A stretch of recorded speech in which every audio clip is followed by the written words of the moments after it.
It's an easy one. What are you most excited for fans to see during season 2? Oh, there's so much. I think there's a whole lot of action. I did a lot of stuff with this year, and I'm very excited to see how it plays out. So yeah, it's gonna be great. Yeah, I wish I could tell you guys everything that I am excited for, but I can't. Fair enough.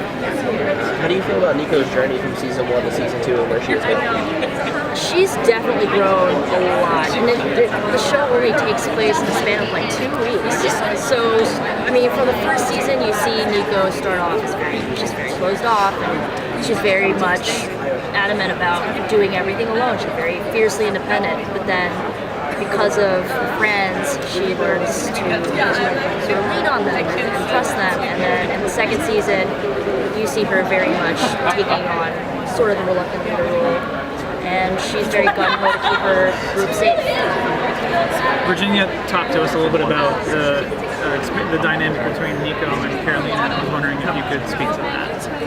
I think it's a beautiful dynamic. Oh, yeah. As you guys have probably already know, because I talked about this all last year, about how excited I was for Carolina and Nico to get together. I read the comics, and I was always a huge fan of their relationship, even though it wasn't existing in the comic book world. I wanted them desperately to be together, and then in the first season, you see that come together, and then season 2, you'll see Nico and Carolina, how they deal with being in a new relationship together in this horrible situation where we have just run away from our homes and our parents are super evil and we have to fight to keep the world safe. Things aren't always that easy, and you'll see that with those. What's the reaction been like from fans and viewers? Have you heard a lot from them about it? About Carolina and Nico? Of course, that's all I hear about. I feel like most of everything that I hear about the show is basically Carolina and Nico. I think on Tumblr it's just Carolina and Nico. So, I'm so happy that everyone's been supportive of them. And, I mean, why not? They're incredible together.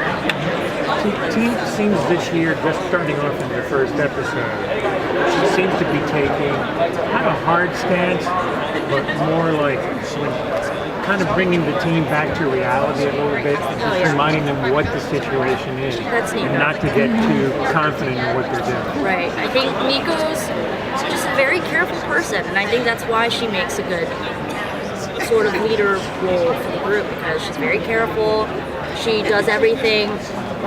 She thinks before she does anything, and I think Nico, because of her upbringing, I mean her mom and her dad, she's learned to kind of see everything through a logical point, it helps her be a good leader, I guess. Do you have much input into her look at all?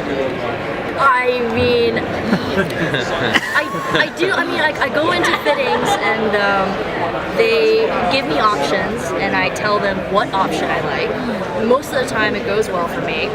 And then this season, they really have fun with Nico's costumes, because there are a couple of handmade outfits this season, and anytime I go into a fitting and they have like handmade options for me, I'm like, all right, something big is about to happen to Nico. So yeah, it's pretty fun. Can you talk a little bit about filming scenes with the staff of one and the special effects and having to sometimes react to things that aren't necessarily there? It's quite awkward sometimes. It's a lot of using your imagination. There's like different sizes and different versions of the staff that the prop team provides. And every time I do a spell, I say it with the short version of the staff, and then I pause. I can't move a muscle, and then the prop team or someone has to change the short version of the staff with the long one, and then I do it again. It's kind of the whole process. So it's not as magical as it looks, but I'm sure it looks magical. Oh, it looks great. So we've been hearing about the bread wars, but Bread war? What is this? You were part of the bread wars? I wasn't. Apparently there were some battles of fake loaves of bread. I think it was during this long week where it was a lot of group scenes. And with group scenes, it takes a lot of time because you have different coverages for everybody. So we had a lot of time together, and I mostly just kind of like to listen to music while working, so I wasn't really part of it. But I think what was happening was Renzi, Greg, and Ginny were very bored. They found there's like bread art deco for the mansion. Like sometimes they have to put fake food out, so they have bread. They started throwing at each other. Ariel is too cool to be a part of this directly, but she would put bread in different places on the set to kind of trigger them. So who's the real villain here? Ariel. How were the night shoots for? Oh yeah, they're a good time. You see different sides of everyone in the cast during night shoots. It's a good time to get to know everybody for sure. It's a lot of fun. There were quite a few night shoots this season. Yeah, it's kind of like you go from a day shoot where you shoot during the day, and then you have like a 12-hour window to try to get your sleep cycle to switch to night shoots. So it's just an interesting time. You got. So go ahead after. What's it been like filming season 2? Has a lot changed since season 1? Yeah, it's been a blast. It's definitely been as you've seen in the teaser. We train harder, so it felt like a bigger show this season. I did a lot of stunt work, which I never got to do while acting, so that was a new experience for me. And yeah, Nico she grows up a lot during the season. She has a lot of responsibilities and a lot of things she needs to handle. And that definitely was an emotional trip for me. Yeah. Your characters had to bond very quickly, it seems like, in the show, and I imagine as actors you also had to bond very quickly. Was that an easy process? Yeah. You guys just got along right from the start? Yeah, it was like the first time we ever met each other was during, I think, like a costume, the camera test. We were all in costume, and then we were all at a table or like a small room sitting together, and somehow it just clicked inside my head that it just all made sense. Like, this is exactly who needs to be these characters, and we all work so well together. And ever since that day, it's just been enjoyable. We're so lucky. Do you know the arc for this season, or you just take each script as it comes? I don't know anything. I go in just hoping for the best, and we go to each table read, and we're never disappointed by any of the scripts. It's been always better than we thought or imagined. And yeah, but we never get told what's happening to our characters, ever. And that's probably the only time you see everybody at a table read, too. Yeah, like with the Pride members and the Runaways and all the writers, the director, yeah.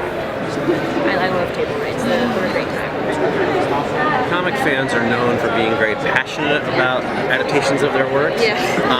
What's your interaction with the fans been like at conventions like this, or just in general? Super positive. I think we've been so lucky. The writers have done such a great job of adapting the comic book into a TV series and really staying true to the books, but also kind of, making it still exciting for comic book fans.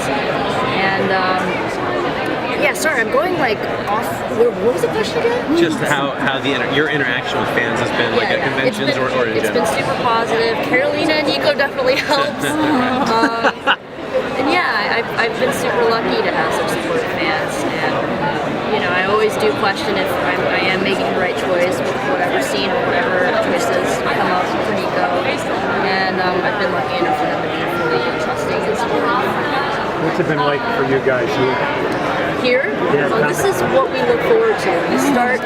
We start a season and we're already talking about Comic-Con. This is the fun part of the job. I love it. Something's happening. Yeah, let's just go. What's happening? We need the Runaways. Where's my staff? I can't do anything without my staff. Did you read the comics when you got the role, and how far have you gone? I read the first volume. I think for the screen test, they were flying me out to LA from New York for the screen test.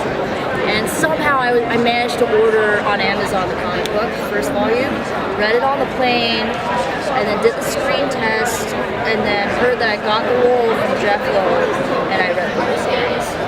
And yeah, I was so excited. There were so many moments in the comic book where I was like, I hope this happens on the show, and I haven't been this happy.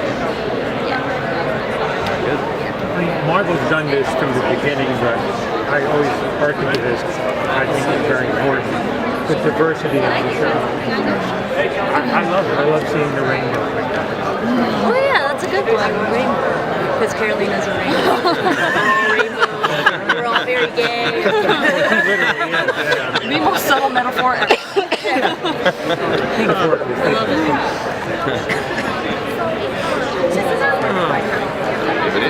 I'll keep going, but Keep going. Yeah, no one's taking me away just yet. You don't get the hook yet.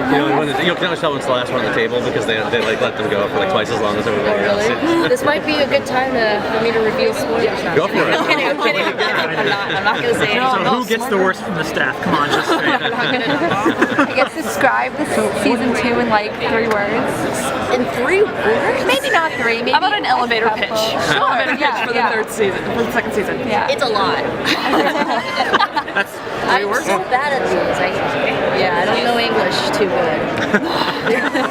Sorry guys, it's so early. No, it's okay. It's not even that early, but it feels right. So you guys kind of got a unique experience last year. You got to sit with a humongous crowd to watch the pilot. We're doing that again this year. Oh, We haven't seen any of the show yet. okay. Was I not supposed to say that? Considering how long the panel was, There's a huge surprise coming at the screening. And this won't be up before I'm that. hoping it's the first episode, but I don't know. So don't quote me on that. okay, no problem. First episode was good. Besides your character, who would be your favorite female Marvel character? Jessica Jones. I mean, I have to say Carolina Dean, but today I'm gonna say Jessica Jones. Oh, yeah. Oh, I love Jessica. I do love Jessica Jones. That'd be awesome if we could do a crossover. Like somehow. Is there one particular Marvel show that you're dying to see crossover on the TV side? I mean, I think it would be awesome for Cloak and Dagger. Yeah. Runaways. Seems like the most. That happens in the books and it makes sense. I think it's just hard for the Runaways to cross over with any of the other Marvel characters because we're based in LA, they're based in New York, so our homeless a little tricky. Are there any Marvel connections that you can tease in the second season that fans can look forward to? I don't want to get you in trouble, so if you can't say anything, it's totally fine. We don't really mind if you get in trouble, actually. It's just bigger, harder, and stronger, all of us. There's your 3 words. Bigger, harder, stronger. We're all going to lead with that. Yeah, good. What's I mean, in my lifetime, what's really changed is all these separate streaming services. Hulu's really grown a lot. To be part of that where people can binge and watch the season if they want to. That's very And exciting. I've done it in the course of a week. So, Will you be binge watching this season? oh yeah. I will. You guys, I'm so sorry I gotta grab. Good amount of time. So much. Yeah, we got double Thank you so much.